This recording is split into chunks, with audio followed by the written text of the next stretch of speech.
دل ہے وہ دل جو تیری یاد سے معمور رہا، سر ہے وہ سر جو تیرے قدموں پہ قربان گیا۔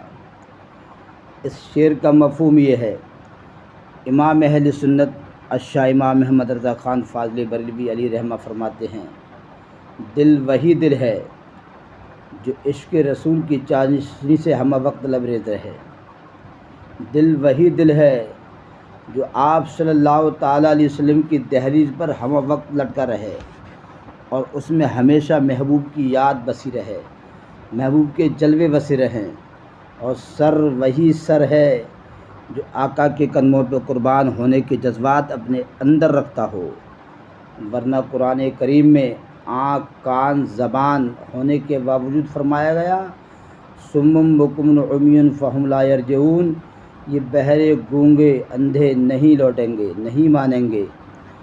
صم بکم عمی فہم لا یعقلون، نہیں سمجھیں گے۔ اموات غیر احیاء، بلکہ زندہ ہو کر بھی مردہ ہیں، چلتے پھرتے مردہ ہیں۔ قربان ہونے والوں کے بارے میں فرمایا گیا خبردار، ان کو مردہ نہ کہنا، ان کو مردہ گمان نہ کرنا، مردہ نہیں سمجھنا، کیونکہ یہ بارگاہ مصطفیٰ صلی اللہ علیہ وسلم سے عشق رکھنے والے ہیں۔ اس بارگاہ کا ادب تو انسان کیا جانور بھی کرتے ہیں، بکریاں اور اونٹ بھی سجدہ کرتے ہیں۔ اس دربار کے غلاموں کی جنگل کے بادشاہ غلامی کرتے ہیں۔ وہ یوں کہ حضرت سفینہ رضی اللہ تعالیٰ عنہ ایک مرتبہ کہیں سفر میں جا رہے تھے، راستے میں آپ کو ایک شیر مل گیا اور شیر آپ کو دیکھ کر دہاڑنے لگا، آپ کے قریب ہونے لگا، قریب تک کہ آپ پر حملہ آور ہو جاتا۔ آپ نے فوراً کہا میں مصطفیٰ جان رحمت حضور پاک صلی اللہ علیہ وسلم کا خادم ہوں۔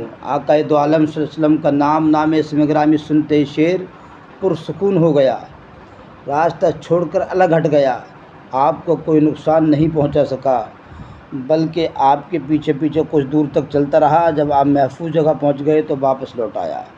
یہ وہ بارگاہ ہے جہاں پرندے اپنے استغاثہ پیش کرتے ہیں۔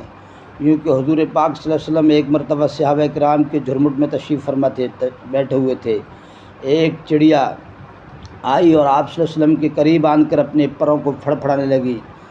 صحابہ کرام نے کہا یا رسول اللہ، یہ چڑیا کچھ کہنا چاہتی ہے۔ آقا نے فرمایا اس کے بچوں کو کسی نے پکڑ لیا ہے۔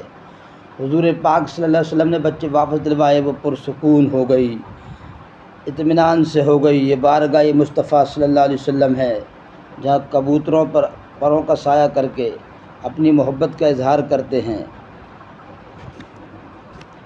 یہ وہ مصطفیٰ ہیں جہاں آپ کو ہرنی یاد کرتی ہے تو ہرنی کو جال سے اور یہودی کو جہنم سے آزاد فرما دیتے ہیں۔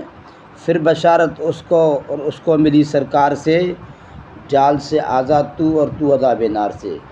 گدھے بھی آپ کا حکم مانتے ہیں، گو آپ کا کلمہ پڑھتی ہے، یہ گو کھانے والے پتہ نہیں کیوں نہیں مانتے۔ بھیڑیا آپ کی بارگاہ میں التجا کرتا ہے اور آپ اس کی حاجت پوری فرماتے ہیں۔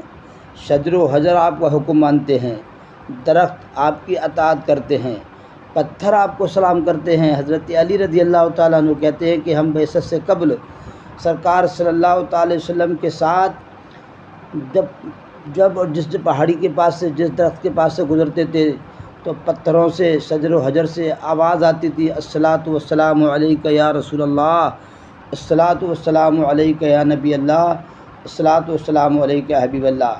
آقا دو جہاں، سرور کون و مکان، فاطم پیغمبرہ، فخر رسولاں، حضور پاک صلی اللہ تعالیٰ علیہ وسلم ارشاد فرماتے ہیں کہ میں اس پتھر کو پہچانتا ہوں جو بعثت سے قبل مجھ پہ درود پاک بھیجا کرتا تھا۔